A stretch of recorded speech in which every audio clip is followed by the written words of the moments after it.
मैं आयुषी चौधरी और आप देख रहे हैं राष्ट्र इत्तेफाक का आरआई न्यूज चैनल। ये है राष्ट्र इत्तेफाक नेटवर्क। स्थानीय खबरों के लिए देखते रहे राष्ट्र इत्तेफाक का आरआई न्यूज चैनल।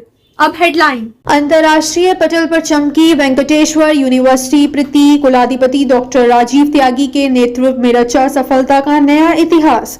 50 से अधिक विदेशी विश्वविद्यालयों से करार। हर साल हजारों छात्रों को मिल रही ऊंचे पैकेज की नौकरी। अमरोहा बना शिक्षा का उभरता हब। अमरोहा कभी एक साधारण शैक्षिक पहल के रूप में शुरू हुई थी। श्री वेंकटेश्वर यूनिवर्सिटी आज देश विदेश के प्रतिष्ठित शैक्षणिक संस्थाओं की रुचि में मजबूती से अपनी जगह बना चुकी है।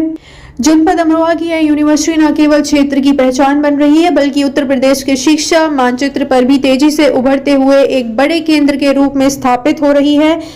इस ऐतिहासिक उपलब्धि के पीछे प्रति कुलाधिपति डॉक्टर राजीव त्यागी का दूरदर्शी नेतृत्व और संस्थापक डॉक्टर सुधीर गिरी की मजबूत सोच को प्रमुख आधार माना जा रहा है। शुरुआती दौर में जिन चुनौतियों से के बीच यूनिवर्सिटी ने अपनी यात्रा शुरू की थी, आज वही संस्थान अपने उत्कृष्ट शैक्षणिक स्तर, आधुनिक सुविधाओं, अनुभवी फैकल्टी और बेहतर प्लेसमेंट रिकॉर्ड के दम पर नई ऊंचाइयों को छू रहा है।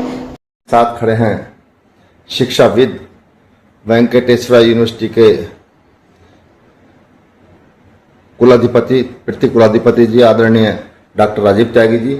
और राजीव त्यागी जी ने जो शिक्षा जगत में धूम मचाई है, जो यहाँ गौरव हासिल हुआ है वेंकटेश्वर यूनिवर्सिटी को, न कि केवल वेंकटेश्वर यूनिवर्सिटी को बल्कि हमारे जनपद का मान बढ़ाया है, तो बहुत उनके अंदर एक खूबी है कि वो यूनिवर्सिटी के अंदर बहुत शानदार नगीने लाते हैं, छाट के जो शिक्षाविद दुनिया भर के हैं वो लाते हैं। और आज वेंकटेश्वर यूनिवर्सिटी विश्व की यूनिवर्सिटियों में शामिल है और अनुबंध लगभग 50 यूनिवर्सिटियों से विश्व की है, जो दुनिया भर में एक क्वालिटी की उच्च कोटि की शिक्षा दी जाती है। बहुत धन्यवाद साहब।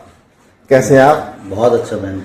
आप तो साहब महान शिक्षाविद हैं और नहीं ऐसा नहीं। आज वेंकटेश्वर यूनिवर्सिटी जो है या वेंकटेश्वर समूह जो है आज विश्व के 50 यूनिवर्सिटियों से लगभग संबद्ध है, तो ये सब श्रेय आपको है। और नहीं पूरा टीम वर्क है।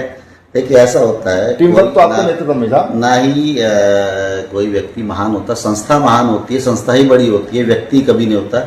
जब भी हम व्यक्तिगत उपलब्धियों के सहारे आगे बढ़ने की कोशिश करते हैं तो हमेशा ये समाज ये देश पीछे धकेलता है। लेकिन जब भी हम संस्था को लेकर चलते हैं, व्यक्ति आते रहते हैं जाते रहते हैं, आज मैं हूँ कल कोई और होगा।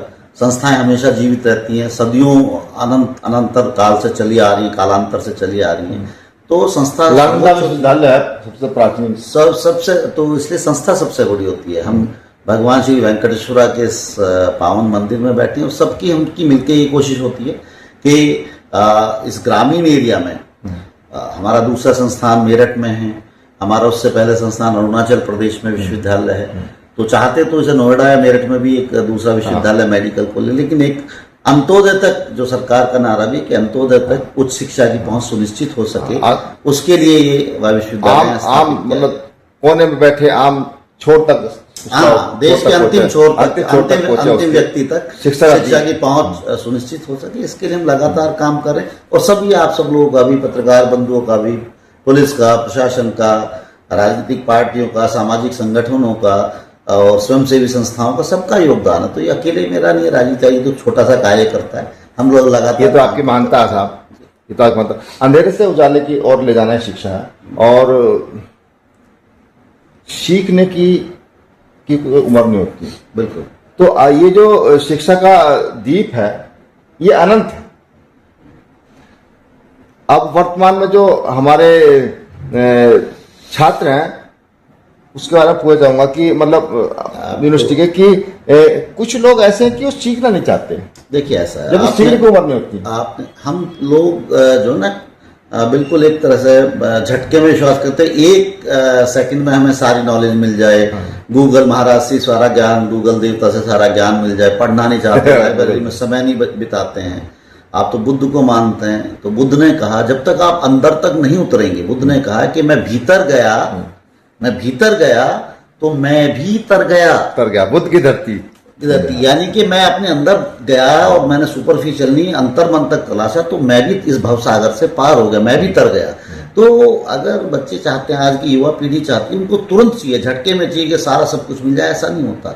लगातार प्रयत्नशील रहना चाहिए, अच्छी किताबें पढ़नी चाहिए, लाइब्रेरी का रोज इस्तेमाल करें, मैं फोन छोड़ के, सोशल मीडिया छोड़ के अच्छी किताबों में जिनमें ज्ञान भरा पड़ा उनको पढ़ें। आप अम्बेडकर जी को पढ़ें, आप महात्मा गांधी को पढ़ें, आप जो है देश और दुनिया के महान आप इनको पढ़ें, आप प्लूटो को पढ़ें, आप सुकरात को पढ़ें, अरस्तु को पढ़ें, आप जो मेरे जिन्हें मैं बुद्ध तो मतलब सर्वोत्तर हैं, ज्ञान का भंडार है। ज्ञान का भंडार क्या, तो अपने आप में सब कुछ है सर्वोत्तर, बुद्ध से महान तो कुछ हो ही नहीं सकता।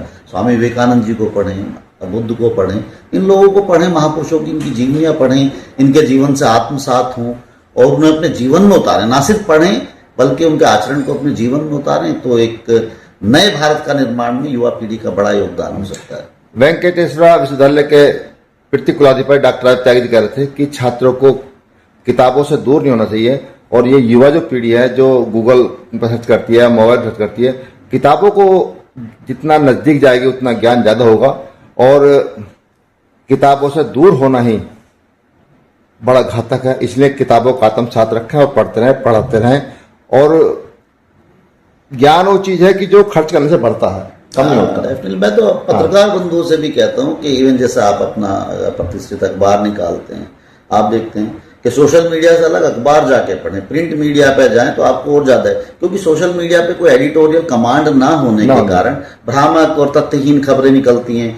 कोई एडिटोरियल कमांड नहीं है, बाद में कुछ भी दुनिया भर के पत्रकारों की बाढ़ आ गई। ये भी मैं एक संदेश देना चाहूंगा आपके इसके माध्यम से। 5वीं फेल आप पढ़े लिखे व्यक्ति हैं, PhD आपके आपने किया है, 30 साल से आपने जो पत्रकारिता के क्षेत्र में आप जो है आप लगातार काम कर रहे हैं। मैं ऐसे भी इस जनपद के पत्रकारों को जो 8वीं फेल है, किसी के पास जर्नलिज्म मास कॉम की डिग्री 90% पत्रकारों के यहाँ पे तो मुझे कहते हैं। तो इसलिए मैं कहता हूँ कि मैं ये नहीं कह रहा हूँ कि इलेक्ट्रॉनिक मीडिया, डिजिटल मीडिया की, ये भी आज की समय की जरूरत है। किसी भी खबर को, अच्छी खबर को बहुत तेजी से पहुंचाना हो तो एक उसका बड़ा प्लेटफॉर्म है, लेकिन भ्रामक और तथ्यहीन खबरों को लगातार उनसे बचें। और मेरा जो इस फील्ड में भी राष्ट्रहित में भी है, उनसे भी मेरा निवेदन है कि अच्छे से डिग्री लेके आए, पत्रकारिता की डिग्री करें, कोर्स करें। वो तो हमारे यहाँ भी है। हाँ, अच्छे लोगों के, सीनियर पत्रकारों के संपर्क में तब लिखें। और भ्रामक खबरों को तो कतई ना फैलाएं। देश हित के लिए भी, समाज हित के लिए भी, समाज में द्वेष या घृणा पैदा ना हो और आपसी सद्भाव बना रहे, इसके लिए भ्रामक और तथ्यहीन खबरों से बचें। अच्छा, एक लास्ट क्वेश्चन, हमारे चैनल को आपके छात्र छात्राएं और दर्शक और पाठक देख रहे हैं, कुछ खास संदेश देना चाहेंगे आप? देखिए, खासकर मैंने फिर वही कहा कि युवा पीढ़ी, भारत दुनिया का सबसे युवा देश है, और यदि हम चाहते हैं कि इसको फिर से दुनिया का सिरमौर बनाए, हम विकसित भारत का बात करते हैं, मैं तो उससे भी आगे की बात कर रहा हूँ। अगर भारत को पूरी दुनिया का सिरमौर बनाना, तो युवा पीढ़ी को ये मोबाइल छोड़ के, मोबाइल की गंदी लत छोड़ के, और डिजिटल और इस तरह की जो मीडिया प्लेटफॉर्म, भ्रामक खबरों को छोड़ के, पूरे दिन युवा लगे रहते हैं इस खबर को कर देंगे, हजारों लोगों में फैल के सनसनी बना के फैला देंगे गलत खबर को। हड़कंप पे सब आता, हड़कंप, हर चीज हड़कंप देते हैं। उसको, इन सबको छोड़ के अच्छी किताबें पढ़ें, लाइब्रेरी में बैठें, महापुरुषों के आचरण को, उनकी चीजों को अपने निजी जीवन में उतारें, सत्कर्म करें और राष्ट्र विकास में अपना प्रभावी योगदान। बहुत बहुत धन्यवाद। जय भारत, जय। हमसे बात करते वेंकटेश्वरा के पृथ्वी कुलाधिपति डॉक्टर राजीव त्यागी जी और बता रहे थे कि भ्रामक खबरों से बचें, भ्रामक समाचारों से बचें, वो राष्ट्र हित में भी और समाज हित में बहुत हानिकारक हैं। अपने कर्तव्य को निष्ठापूर्वक निभाएं। बहुत धन्यवाद। राष्ट्रीय इत्तेफाक डॉक्टर महेंद्र सिंह अमरोहा।